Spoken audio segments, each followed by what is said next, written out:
that Justin Bieber got by Diddy. It's not our fault that Usher didn't want to get fucked by Diddy anymore. It is not our fault that Usher didn't want to get fucked by Diddy no more. Don't hit me no more. Kick in the door, waving the 4-4. All you heard was Papa, don't hit me no more. Let's go. Kick in the door, waving the 4-4. Hey, hey, hey. It was hard. There were a lot of things I seen and a lot of positions that I think I was put in where I had to make very, very tough decisions in my life about who I would be. I was 13 years old, and being 13, having that type of exposure, you know, yeah, it was cool to go to Howard Homecoming with Puff. It was great to be able to go to Club USA or the Supper Club, you know, with Puffy in that time, or the Tunnel. But these are places that a 13-year-old probably should not be. You know, most kids will be excited about it.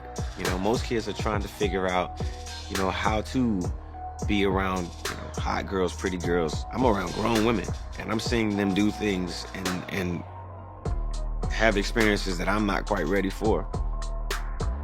You know, and I think that he was just trying to show me the lifestyle. However, that's not what I was there for. I was there because I wanted a career, man. So we would fight, we would tussle. More than often, I think Puffy would say, man, you gotta chill. Like, you just a little bit too intense. You know, you gotta relax. Like, yo, man, I'm here to work, man. I ain't sang in a week. I mean, I'm 13 years old, like banging on this man as though, you know, I am the manager. I am the spokesperson for Usher. And I'm telling him, look, you're gonna put me in the studio, man. You got Biggie Smalls in there, you got Craig Mack in there. You're gonna make me a priority too. I'm not here to party with you. I don't wanna go to the clubs. Matter of fact, I'm too young to even be in here. Why you got me in clubs? I think as a kid, I realized, hey, look, that's not my ring. That's not my moment. That's not my bottle. That's not my drink. That's not my celebration. So I'm not here to celebrate. I wanted people to be excited about me the way that they were excited about him. I wanted my own success. I would stay at the studio.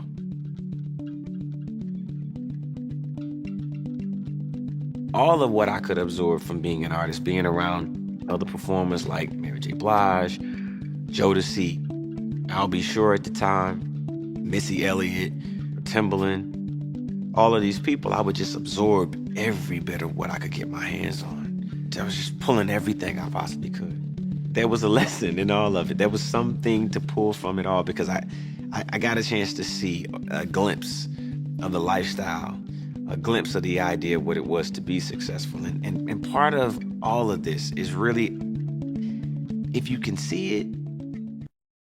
Back when Usher was just an up-and-coming star, it was widely believed that Sean Diddy Combs played a key role in mentoring him. Or at least, that's how the story was told. But now, years later, that mentorship is being questioned. Was Diddy truly interested in guiding young talent like Usher? Or was he searching for someone he could mold, control, and ultimately use for his own gain?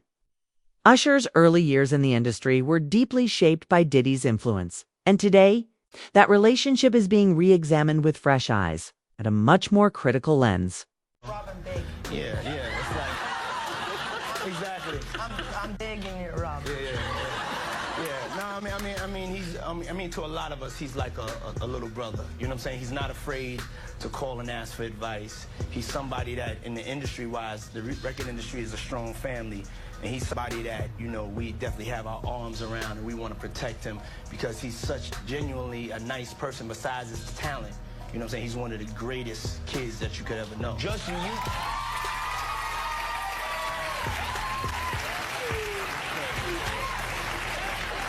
You know, Diddy bought his son a Bentley. Maybe, you know, he could buy you one also while you're He out. got me a Lamborghini. Oh, well, that's nice. I haven't gotten it yet, though. Yeah, I know. When is that coming, that Lamborghini? We talked about this last He time. had the Lamborghini for a day or two, and he had access to the house, and he knows better than be talking about the things that he does with Big Brother Puff on national television. Apparently not. Something. Like right now. Wow. Lean into me again. You smell amazing. How old are you? Thank you. How old are you? I'm 16. I'll be 17 in like 2 weeks. I don't ever remember smelling that good at 16. Like that was bad. Wow, look at your eyes. What music are you listening to? Would you rather we have to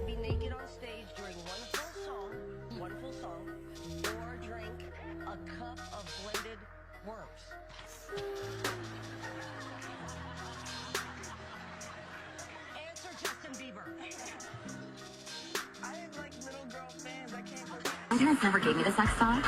Okay. Certain feeling, and I felt a certain way when Usher got on Shay, and I don't mean to mention other people's platforms, but he got on Shay and he mentioned how great and how good Puff taught him and everything. You know what I'm saying? About the business, right? I know, and people know, that was around that in that time that Puff and Usher did have a situation. And that situation led Usher to... Flown out to Atlanta by a manager. His name's Scooter Braun. Flown out to Atlanta just to meet with him and meet different producers and different people. I was actually going to meet Jermaine Dupri at his studio. And who rolls up? Usher in his Range Rover. It rolls up, and I was like, is that who I think it is? And Scooter was like, yeah. And so I ran up to him and I was like, Usher, I love your songs. You want me to sing you one? And he was like, let's just go inside, little buddy. It's cold out. So the politest possible way he could say no, he did. And I was like, wow, he just turned me down. And I was a little disappointed. He had to go into a studio session, so I was like, whatever. And a week later, he actually watched my videos with my manager and was like, oh my gosh, why didn't I let him sing? So flew me back to Atlanta where I got to meet him again, and he wanted to sign me. But there was something else. Justin Timberlake, right? Yes, Justin Timberlake also wanted to sign me. It was like kind of like, what happened was Justin Timberlake and Usher both went into a ring and boxed it out. And the outcome was Usher. I think it was There's an old story that Diddy handed off Justin Bieber to Usher, almost like he was passing the torch or stepping aside. But when you look closer, it starts to seem less like a handoff and more like a calculated move. Usher's role in Bieber's rise appeared front and center, but Diddy never really disappeared.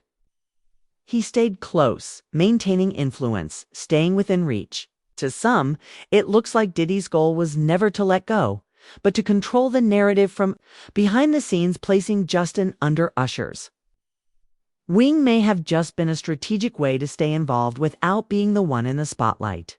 They're getting in the ass because that's their ritual. That's their rite of passage to get to the next level. They this videotape it. Then when he in a meeting, they give him a contract. They play the video of him getting by like 3 niggas. Everybody in the music industry that you see that's successful is a homosexual.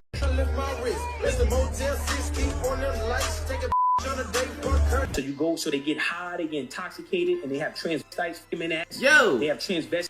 I'ma tell you one time. I'ma tell you one time. I'ma tell you one time. One time when I met you, come on. Wow. I ain't mean to stop you like that, but this is only a tease. Ladies and gentlemen, introducing to you, Island Def Jam recording artist, Justin Bieber. It's getting ready to go down. Just so you know, we're in the studio right now working on it. Get ready because it's going to be big. Ain't that right, Justin? That's right. That's right. So look out. We're coming.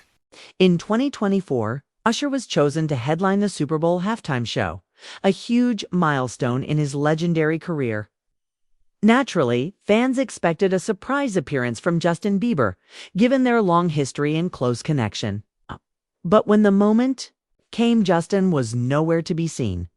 Later, Usher confirmed that Justin had respectfully declined the invitation. On the surface, it seemed like no big deal, just a scheduling choice. But behind the scenes, it raised serious questions. The two were still close, or so everyone thought. Why would Justin pass on such a massive career-defining stage with the man who helped launch him? Okay, to some, it signaled a quiet but growing distance, one that might trace all the way back to their early beginnings. And the shadow Diddy cast over both of their paths. To New York City. and I lived with Sean Puffy Combs for a year. That's the crazy thing. Now, that was L.A. Reid's idea, right? We're sending you over to something called Puffy Flavor Camp. There you go. To learn Flavor Camp? Yeah, Flavor that's Camp. what it was called. And you're going to go to Puff Daddy's. He's going In the 90s, do you understand what that's like? Puffy's place was like just filled with chicks and orgying like nonstop, right? No, not really. I mean, but hey, it was curious. I got a chance to see some things. Yeah, but you were 13. What were you seeing? I went there to see the lifestyle. Right. And I saw it. And it was, but I don't know if I could indulge and understand what I was even looking at. It was pretty wild. So nobody tried to, some woman didn't come along. I didn't say that. Okay. I didn't say that. What I did say is that there were very curious things taking place. And I didn't necessarily understand it. Biggie Smalls was there. Biggie Smalls was there. Lil' Kim, Craig Mack. All these people are hanging around. Yeah, man. Faith Evans. And your parents Jodeci, were Mary okay? J. Blige. They didn't know nothing about this shit. Oh. I was having a good time, you know what I mean? Does he have you doing any chores? Are you doing dishes at all? I mean, to keep you humble somewhat? Or are you just like, can you stay up till 4 in the morning with them and party? I mean, I could. I actually stayed up longer than them. And do you have money? What's going on? I mean, I had like per diem. Yeah. I had like, What like a living. life. Yeah, it's pretty crazy. 14 years old. You're a dad now. Would you ever send your kid to Puffy Camp? Hell no. Mind me asking, because I know the topic is sensitive. What happened to Usher? I heard about some music executive from the industry back in Harlem. I heard it from some music executives back in Harlem. And I'm not going to speak on their name. They doing programs and everything like that, and they may be doing something, they may speak on it themselves. But I heard it from some music executives. What did you hear? Bro, you know how people be talking, and we was around some people, something like that, and then some people might say, yo, I don't F with that dude. And at the time, I didn't even know who the F Usher was. You know what I'm saying? It was one of those type of situations. And one probably say, yo, man, I don't F with them niggas. I'm getting out that industry and everything like that. Puff sent this little kid to the hospital. How he sent him to the hospital? Man, niggas bleeding from the butt. And that's what was said. But I didn't even have a name for the kid at the time. Then you heard, and that's what happened. Usher went on record saying there was no love lost with Justin, but sometimes it's not what's said, it's how it's said. His tone was careful, his words chosen with precision. He spoke about the pressure of putting together a massive show and suggested that maybe the timing just wasn't right. But for many, that explanation didn't quite sit right. When a mentor extends a hand on one of the biggest stages in the world and the mentee says no, it hints at something deeper, a quiet rift. It's a possible emotional or professional distance. Could it be that Justin isn't just stepping back from Usher, but from the entire environment that Usher represented during those formative Diddy-influenced years? Interview, and he told a story about how he went to Diddy house with Mace. Yeah. And he fought the dildo in the sink. I think that was crazy. I think that was out of, and then Mace said that was Puff's. I think he said Mace said that was Puff's, but Mace was in the bathroom with it. I don't know what that was all about, man, but that was real weird to me. That was crazy. Crazy, man. But before we get off of that, right, I remember you told me a while ago that, Mace, he used to live with Diddy, and he know a lot of stuff about Diddy that a lot of people don't know. Man, it's a lot of stuff that Mace and Usher know that they ain't telling about Diddy. There's a lot of stuff that they know. Can you imagine, bruh? Can you really imagine? What you mean by Usher, though? Usher used to stay with Diddy, too, when he was younger. And this was years ago. So the locks ain't got nothing to do with what I'm saying. This the kind of... Man, listen here. It's crazy. Yeah, that is crazy. But I want to talk about this lawsuit by Dunn, right? And I want to get your opinion on it. It's a part in this lawsuit where she alleges that she was at a dinner with Neo, Usher, and Jimmy Iovine. And Diddy, he punched Cassie in the stomach and no one did anything. How you feel about that? They were part of the dinner and they watched Cassie get abused in front of, Puffy abused Cassie in front of them. And neither one of those men, and they probably security was around too, did nothing to stop what he had did to Cassie. Now that's just crazy right there, bro. That is just crazy. Usher probably got a daughter. Neo probably got kids, I don't know.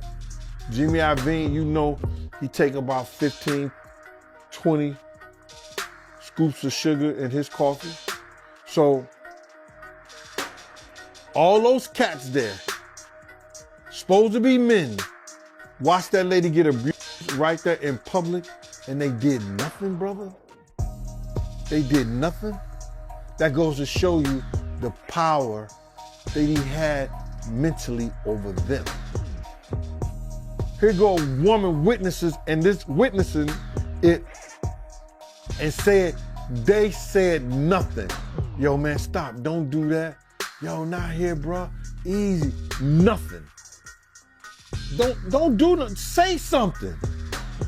She said they didn't do anything and they didn't say nothing. That's the bad thing about it. If you're not gonna do nothing, open your damn mouth and say something. And that's a lot wrong with our people right now. There's a growing theory that this isn't just another round of celebrity drama, it's the slow unraveling of what some now call Hollywood Babylon. For years, certain powerful figures in the entertainment industry operated unchecked. Their influence rarely questioned. But now, that power is being challenged, and at the center of it all, Diddy's name keeps resurfacing as more stories are re-examined through a new lens. People are starting to ask hard questions. Was Usher simply a young star chasing success? Or was he being used as a carefully placed piece in a much larger, more calculated plan? Was he a willing participant in the industry machine? Or unknowingly, a tool used to pull in other young talents? We want to thank you. Come here. Don't sit on the bed at night. No homo. No, just don't get close to the bed. Don't get close. But it's just like, yo, we want to thank you for hosting the thing, man. It's been a pleasure. You didn't have to do it, and you did it. No. I definitely didn't have to do it. I definitely didn't have to. First and foremost, I'm not getting in the bed. You know, shout out to him and what he did. I'm just gonna, if we can, just let's just put the camera a little this way, just so we're not. I don't want my shot to even, like, I don't want it to come close to the bed at all. Usher look like he fresh off a goddamn plane. Usher. Fresh off the garden stage. That's my brother right here from day one. We used to wake up and, damn, pause, but like, check this out. Back in the days when he was like 10 and I was a little bit older, his older brother, we used to fight over the Frosted Flakes. You know what I'm saying? Before pause was invented. You know what I'm saying? But it's my brother for real. We used to actually wrestle off of the Frosted Flakes because he used to always get up early with me. Now he's one of the richest stars in the world. And what the f did Puff just say? Nobody's gonna acknowledge this but me. Puff just said we used to wrestle over the Frosted Flakes. And we're streaming live. That was stupid. Listen, that was fucking stupid. Listen, we're having a good time. Yo, Usher made it. He had been trying to get to Bieber for a minute. And his management was backing him off. But it wasn't until Usher took over management and had guardianship and gave temporary guardianship to the diddler for 48 hours. Think about that.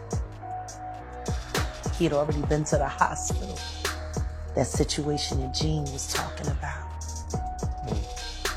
And you still took Bieber there. But you got custody of him first. Diddy had already tried. They wouldn't let him. Actually, someone made reference to the fact that Diddy trying to get at Bieber the way he was trying to get at Bieber was looking a little predatory. And then Usher came in and discovered it and managed him and got custody of him and promised to look after him. And then he sent him to the diddler. Does that sound like a good guy? It's horrible. Does that sound like a good guy? Now that we know what Diddy's really like. They're not seeing what the intentions was in his heart Well, he took Justin Bieber there. Oh. Let's be honest. He took Justin Bieber there. Justin Bieber's silence on Diddy and Usher has been loud in its own way. Over the past couple of years, he's quietly put distance between himself and both men. In 2023 and 2024, fans noticed he unfollowed Usher on social media and completely stopped attending Diddy's events. He hasn't made any public accusations, not yet, but his actions speak volumes. To many, Bieber's quiet retreat feels intentional. A silent break from a cycle he no longer wants to be part of. And a subtle signal that behind the scenes, there's more to the story than he's ready to say out loud. But how dare you say a man that groomed you, you gonna give him a pass? Bruh, you know I know. Let me reframe you on something. Remember Usher? We was at the Swiss Hotel. Puff had Kim in the room. Had one of Keith Sweat's baby mothers in the big room outside the master bedroom. He came outside in his robe. She gave him a fellatio right there. His back was turned to me. She gave him a fellatio. You knocked on the door. I came and opened the door for you. Puff went in the room. You came in the room and kissed that girl dead in her mouth. Now I'm telling that because you taking up for somebody that you know and a lot of more people know didn't do you right when you was at Diddy camp. Mentorship in the entertainment industry is often romanticized, seen as guidance, protection, a hand up. But what happens when that mentorship isn't about support, but about access? Diddy positioned himself as a gatekeeper for rising talent, and Usher in his early years may have believed he was being guided toward greatness. But looking back, some wonder if he was simply a piece in a much larger puzzle, one designed to benefit someone else far more than it ever helped him. Was it mentorship or manipulation? Man, you know, his mother had a modeling agency, and it was alleged that it was also ladies of the night, a prostitution ring too, or these ladies was doing things other than modeling. So the apple don't fall far from the tree. Yeah, so now you gotta understand this, and looking at her and some of the stuff that he was saying, and their relationship has changed since I knew them, since I was around them. You understand? This man was talking about that his mother could take her palms and bend over and put them down on the floor. Not bend over, but she could stand straight up and put her palms on the floor, bruh. He's saying that about his mother. Who describes any of their mother actions like that in a sexual way? And then, you know, I don't know how many dudes do kiss their mother in their mouth when they 50, 60 years old or something like that. That's them, that's their whole thing, man. But that was a little kind of weird for me. And then his mother wore the same white fingernail polish that Cassie described that he liked to see her and other models in when she was describing her lawsuit. And what's crazy to me is that, man, it seemed like him and his mother had this, I don't want to get too deep, man, this Oedipus complex thing. You know what I mean? And a lot of people going to say, yo, Oedipus complex. Well, let me just tell you a brief story so you'll know. Oedipus was, it may have been Greek mythology, or it was probably Greek mythology or something like that, but it's a story about a young man that was told that he was going to kill his father and marry his mother. So on the way, this young man had grown up, you know, he didn't know that he was an orphan and then was adopted by a family. He thought the family he was with was his mother and father, but it wasn't. So on the way to this town, he gets into an argument with this other man and he kills him. He kills that man. Then he goes into that town.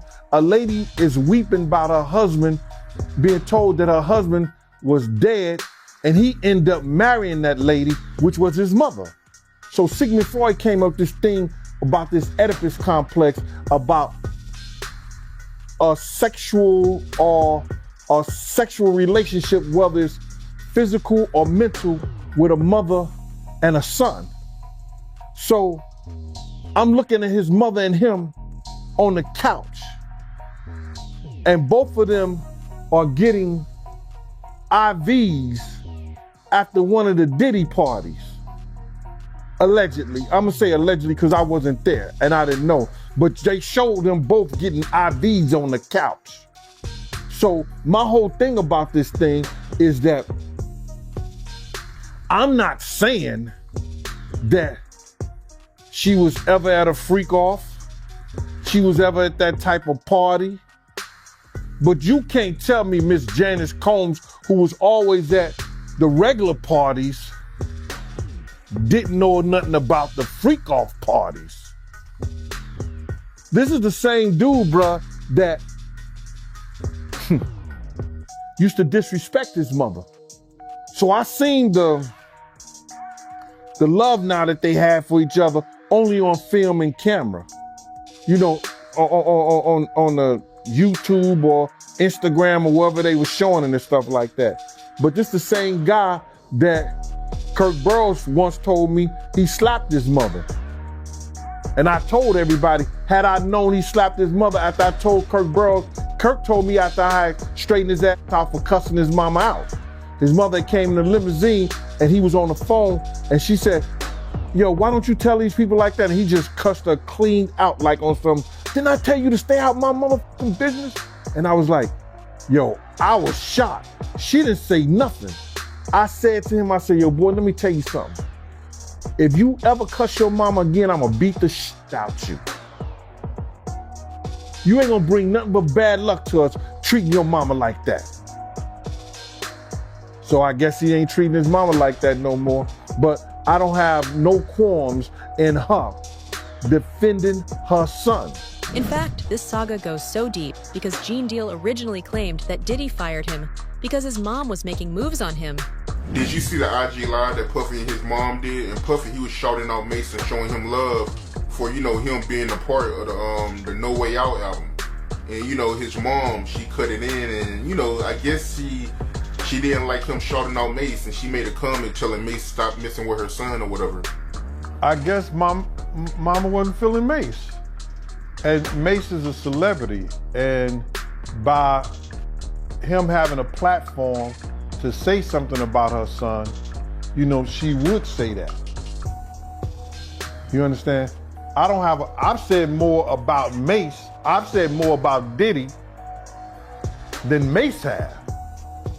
But maybe because I'm not a celebrity, I don't have a platform, and he didn't say my name, she didn't say anything about, and you too, Gene Deal. And maybe because she might still find me sexy. She say she looking. What you mean by that? His mom was trying to talk to you back then? I don't wanna. What? What? That's how we fell out, bruh. That's how we fell out. You don't know? I thought you watched the Gene Deal show, Art. Man, tell me about that. Y'all ain't know that. Oh my God. Yo, one day, Puff and Justin was in the office, right? And sometimes I gotta watch Justin, but since the grandma up there, you know, she watching Justin sometimes, I still gotta keep my eye on Puff. You know what I'm saying? Because you don't know who security gonna let up sometimes, and this, that, and the third. So it used to like she used to have a restaurant, and she used to bring food up to the office and give it to people, right? So this one particular time, you know, she used to always like do innuendos to me. Gene, why you don't never Gene, why you don't never, Gene, why you don't like that? But I never even, you know, paid her any attention because it's always Miss Combs. It ain't Mama Combs, it ain't Janice, it's Miss Combs. You understand? I gave her that respect. But she used to always throw in the windows, and you know when somebody find you somewhat attractive. And then because I used to get in Puff's ass, because Puff used to be disrespectful around his mother. You understand? I'm glad they got a better relationship and they got a better understanding, because she know I said it before. You understand? When he cursed out, we was getting in a limousine. This when the office was on 19th Street and 5th Avenue. He said, didn't I tell you to stay out of my motherfucking business? He was talking to his mother. And I said, boy, let me tell you something. If I ever hear you cuss your mother again, I'm gonna beat the shit out you. You ain't gonna bring nothing but bad luck to us. Don't you ever cuss your mother again. Like, what is even going on here? How was all of this happening in plain sight, without anyone figuring out what was going on? Gene, but I told her to stay out of my business. Nigga, you wouldn't have no business if it wasn't for her. I'm not playing with you, man. Now you need to apologize to her. She slammed the door because she was gonna get in a limo with us at this time. She just left and went the other way. Now, we was in the office one time. This one time, Justin, she brought some food up. And she like, Gene, I need you to go downstairs and get this food out the truck or the van or whatever she had on down there. I need to get out there. I said, and all these people's in the office. It's 1,000 interns that could have did that shit. But I know she just wanted to show that she had power over me, and I would never give her no power over me. You understand? Because she used to always ask me to do shit.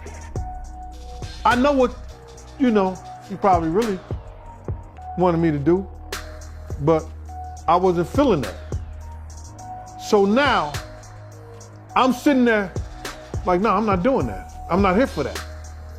So she got all riled up. Everybody do what I tell them to do except you. Who do you think you are? Something like that. I said, I'm here for Puff. Anything happen to him while I go down there getting your food, it's a situation. Puff overheard the thing. And Puff came out and said, yo, I'm tired of this. I'm tired of this. Why you always messing with Gene? Leave Gene alone. This came out his own mouth in his office. And there's people who was there who witnessed the shit. And from that point on, Paul started getting this other dude from my block, around our block, named Stretch, because he was NYPD, to take my days. And I just said to myself, man, I ain't fucking with that no more. And that's how we fell out. That's how it ended. That's how it ended. So she was trying to get at you on the low. She was trying to come on to you. That's why she kept messing with you. But she wasn't going for it. You wasn't checking for her like that. You wasn't interested. Not at all. Nah, I was gonna knock the dust off that, bro. Not me. You didn't find her attractive? No, not at all. So yeah, the whole family is kinda messed up. And that's without even talking about the lawsuits his sons have been hit by. So how do you think things will turn out for Diddy? Let us know in the comments below. Thanks for watching, and see you in the next video. Diddy's legal troubles have now escalated to the point where even those closest to his defense are backing away. Top attorney Anthony Rico, a key figure on his legal team, has officially resigned, stating he can no longer represent Diddy. That move speaks volumes. When a lawyer that close to the case walks out, it's not just a legal decision, it's a warning sign. Behind the scenes, something is shifting. The foundation is cracking, and the people who once stood firmly in Diddy's corner may no longer be willing to protect him. Battling with this homosexuality way before all this came out. Y'all be, you know, you motherfuckers like always saying, and you too, John, Reggie be lying, Reggie making up. But if y'all go and listen to my videos before, y'all see I done spoke on all this bullshit before. Been telling y'all, Puffy Combs is a fucking homosexual. Any man sitting paying a motherfucking meal to come and watch him have sex with his girl is a weirdo. Now I know y'all be like, well, you don't watch porn, you don't watch porn. No, number one, I don't pay a motherfucking man to come and watch me or let me watch them a man. I mean, a girl. I ain't gonna pay no man to do that. And generally, if I'm watching porn, it's girl on girl. That's just my taste. But yeah, that's crazy. But I've been telling y'all that this is he's gay. But when you have to have these females around, you gotta hide that crazy fantasy. Y'all got Gene done told y'all. The niggas going to buy plugs. Females that play with dildos and plugs and all that, they want their own. They want that broken out brand new or new for you niggas that don't know. You go break out a that you've been having laying around the house or something like that. Bitches be like, get that shit away from me. You better break it out of some plastic. How I know? I used to date. Don't do that no more. I am a happily married man now. But that's how that is, y'all. That's how that goes. Puffy is a weirdo. I'm telling y'all he's a weirdo. But now that it's out, everybody else can benefit from the stories. But Gene been telling y'all. That's one thing I give him credit for. He been telling y'all. He ain't been saying no words like I just harshly said it. But, dude, man. Dude, it's gonna come out. Usher, somebody gonna come out and tell y'all these stories. One of the most shocking moments in Diddy's unraveling came when powerhouse law firm Grubmanshire Meiselas and Sachs, one of the most influential in the entertainment world, dropped him as a client. This wasn't just business. It felt personal. According to insider rumors, major clients, including Lady Gaga, allegedly threatened to walk unless the firm severed ties with Diddy. That's massive. Diddy had been with the firm for over 2 decades. Losing that relationship after 20-plus years sends a clear message. Support for him in the industry is collapsing, and as more people begin to distance themselves, one name keeps resurfacing: Usher. Now, Usher's role is being looked at in a whole new light. Was he ever really in control of his journey? Or was he unknowingly positioned as a middleman, someone Diddy could use to open doors and build trust with younger talent, all under the guise of mentorship and friendship? When you trace the timeline, the pattern is hard to ignore. And fans are beginning to ask the question, was Usher a part of something far bigger without even realizing it?